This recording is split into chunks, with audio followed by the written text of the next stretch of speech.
दोस्तों, अगर आप लोगों से ये सवाल किया जाए कि इस वक्त पूरी दुनिया में सबसे ज्यादा मुस्लिम आबादी वाला देश कौन सा है, तो आप में से ज्यादातर लोगों का जवाब सऊदी अरबिया, इंडिया, पाकिस्तान या मिस्र और ईरान जैसा ही कोई देश होगा।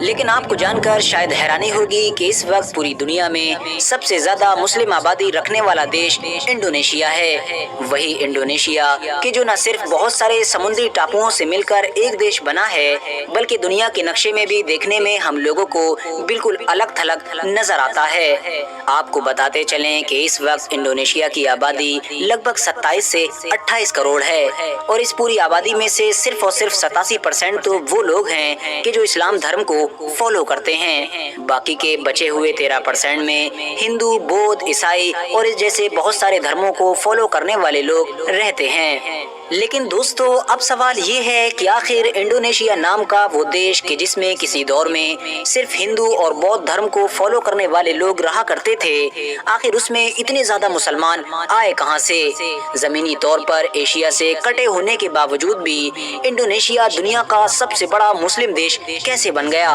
यानी इस्लाम धर्म इंडोनेशिया देश में कब और कैसे आया था? तो दोस्तों, आज की इस वीडियो में हम इसी तरह की तमाम चीजों को जानने की कोशिश करेंगे और साथ ही साथ आप लोगों को ये भी बताएंगे कि आखिर दुनिया का सबसे बड़ा मुस्लिम देश होने के बावजूद भी आज भी इंडोनेशिया देश में बौद्ध और हिंदू धर्म से रिलेटेड इतने ज्यादा मंदिर क्यों नजर आते हैं। इतना ही नहीं, आज भी इंडोनेशिया के 20,000 के नोट पर उन गणेश की फोटो भी मौजूद है कि जिसको हिंदू धर्म में एक महान और बड़े देवता के तौर पर जाना जाता है। तो दोस्तों, सबसे पहले बात करते हैं इंडोनेशिया के इतिहास के बारे में। आपको बताते चलें कि मुसलमानों के आने से पहले इंडोनेशिया में ज्यादातर हिंदू और बौद्ध धर्म को फॉलो करने वाले लोग ही रहा करते थे और ये दोनों तरह के लोग अशोक के दौर से ही इंडोनेशिया में आने लगे थे और धीरे धीरे पूरे इंडोनेशिया का इलाका बौद्ध और हिंदू धर्म को फॉलो करने वाले लोगों से ही आबाद हो गया था। इस इलाके में वक्त के साथ साथ सल्तनतें भी बदलती रही थीं और ये सल्तनतें कभी तो हिंदुओं की हुआ करती थीं तो कभी बुद्ध धर्म को फॉलो करने वाले लोगों की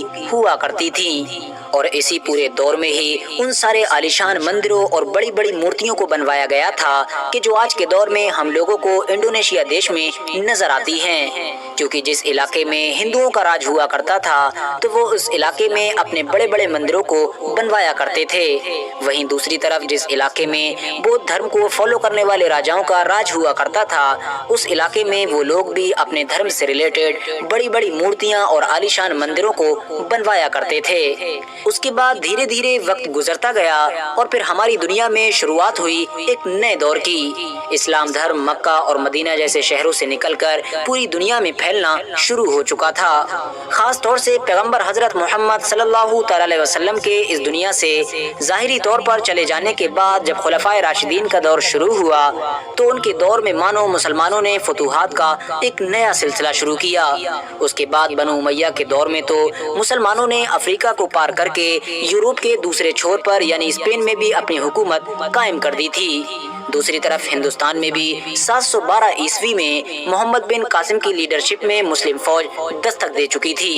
लेकिन भारत देश में इस्लाम धर्म को बड़ी तेजी के साथ फैलाने में सबसे बड़ा किरदार सूफियों और उन ताजिरों ने अदा किया कि जो ताजिर अपने बिजनेस पर्पस से साउथ इंडिया में आते रहते थे। खास तौर से वो इलाका कि जहाँ पर आज के दौर में केरला जैसी स्टेट मौजूद है, उसमें तो मानो बहुत पहले से ही अरब ताजिरों का आना जाना लगा रहता था। उन ताजिरों से इंस्पायर होकर ही हिंदुस्तान के लोगों ने बड़ी तेजी के साथ इस्लाम धर्म को अपनाना शुरू कर दिया था। इन्हीं अरब ताजिरों ने ही अब साउथ इंडिया से आगे बढ़कर समुद्री रास्ते से इंडोनेशिया में घुसना भी शुरू कर दिया था ताकि ये अपने बिजनेस को और भी ज्यादा आगे बढ़ा सकें। और फिर धीरे धीरे जिस तरह से इंडिया में रहने वाले लोगों ने अरब ताजिरों से इंस्पायर होकर इस्लाम अपनाना शुरू किया था, ठीक उसी तरह से इंडोनेशिया के लोग भी अरब के ताजिरों से बहुत ज्यादा इंस्पायर हुए थे क्योंकि अरब ताजरों का कल्चर, उनकी इंसाफ पसंदी और उनका अच्छा सलूक, ये सारी चीजें इंडोनेशिया के लोगों के लिए बिल्कुल यूनिक थी। जहां एक तरफ इंडोनेशिया में कौम और खून की वजह से ऊंच नीच बहुत ज्यादा थी, तो वहीं दूसरी तरफ मुसलमानों में ऊंच नीच का कॉन्सेप्ट नहीं हुआ करता था। इंडोनेशिया के लोग देखा करते थे कि सारे अरब मुस्लिम ताजिर, चाहे वो काले हों, गोरे, गरीब, अमीर, जैसे भी हों, एक साथ बैठकर खाना खाते हैं और एक साथ बैठकर ही इबादत करते हैं। इन सारी चीजों ने भी इंडोनेशिया के लोगों को इस्लाम अपनाने के लिए मोटिवेट किया और इन्हीं तमाम चीजों का नतीजा था कि 13वीं सदी आते आते स्मार्टा के पूरे इलाके में इस्लाम धर्म बड़ी तेजी के साथ फैल चुका था। दोस्तों, इंडोनेशिया में इस्लाम धर्म कौन सी सन से फैलना शुरू हुआ था, इस बारे में तो ऐतिहासिक किताबें खामोश हैं, लेकिन एक आंकड़े के मुताबिक ये बात क्लियर हो चुकी है कि इंडोनेशिया में इस्लाम धर्म 11वीं और 12वीं सदी के बीच ही फैलना शुरू हुआ था, क्योंकि इंडोनेशिया की एक सबसे पुरानी कब्र पर जो तख्ती लगी हुई मिली है, उस पर सन 1080 पड़ी हुई है, जो इस बात को साबित करती है कि 1080 में भी वहाँ पर मुसलमान हुआ करते थे। इसके अलावा एक मशहूर ईसाई मुहिम जो कि जिसको इतिहास में मार्को पोलो के नाम से जाना जाता है, उसने भी जब 1292 में सुमाट्रा का सफर किया था, तो उसने अपनी किताब में लिखा है कि उस दौर में सुमाट्रा के इलाके में बड़ी तेजी के साथ इस्लाम धर्म फैल रहा था। आपको बताते चलें कि इंडोनेशिया में कायम होने वाली जो सबसे पहली मुस्लिम सल्तनत थी, उसको इतिहास में समुदेरा पासाई सल्तनत के नाम से याद किया जाता है। इसकी बुनियाद एक ऐसे इंसान ने रखी थी कि जिसका असली नाम तो मीरा सेलू था, लेकिन बाद में इसने इस्लाम धर्म कबूल कर लिया था और अपना नया नाम मलिक सॉले रखा था और आज भी इस इंसान को मलिक सॉले के नाम से याद किया जाता है और इंडोनेशिया में आज भी इस इंसान की कब्र मौजूद है। इंडोनेशिया की ये पहली मुस्लिम सल्तनत सन 1267 से लेकर 1521 तक कायम रही थी। फिर इसके अलावा इंडोनेशिया के अलग अलग इलाकों में दूसरी छोटी बड़ी मुस्लिम सल्तनतें भी कायम होना शुरू हो गई थी और 16वीं सदी आते आते सारी हिंदू और बुद्ध सल्तनतों का खात्मा हो गया था। इंडोनेशिया में मुसलमानों की कायम होने वाली दूसरी बड़ी और ताकतवर सल्तनत का नाम मलाका सल्तनत था, जिसकी बुनियाद सन 1400 में इस्कंदर शाह ने रखी थी और ये सल्तनत 1511 तक कायम रही थी। आपको बताते चलें कि इंडोनेशिया में इस्लाम धर्म के तेजी से फैलने की एक वजह ये भी थी कि अरब ताजिरों ने वहाँ की लोकल औरतों से शादी करना शुरू कर दी थी और जो ताजिर हद से ज्यादा अमीर हुआ करते थे, उन्होंने इंडोनेशिया के शाही खानदानों में भी निकाह करने शुरू कर दिए थे, जिसकी वजह से अब इंडोनेशिया के पूरे इलाके में इस्लाम की जड़ें और भी ज्यादा मजबूत होना शुरू हो गई थी और 15वीं सदी आते आते सारे समुद्री टापू के जिनको मिलाकर आज के दौर में हम इंडोनेशिया देश को देखते हैं, ये पूरा का पूरा इस्लाम के रंग में रंग चुका था और वो सारी इंडोनेशिया की छोटी बड़ी सल्तनतें कि जो हिंदू या बौद्ध धर्म से ताल्लुक रखा करती थी, वो पूरी तरह से खत्म हो चुकी थी। लेकिन दोस्तों, इंडोनेशिया के इस पूरे सिनेरियो में सबसे बड़ा किरदार उन दो तरह के लोगों ने ही अदा किया था कि जिन दो तरह के लोगों ने भारत देश में इस्लाम धर्म को तेजी के साथ फैलाने में किरदार अदा किया था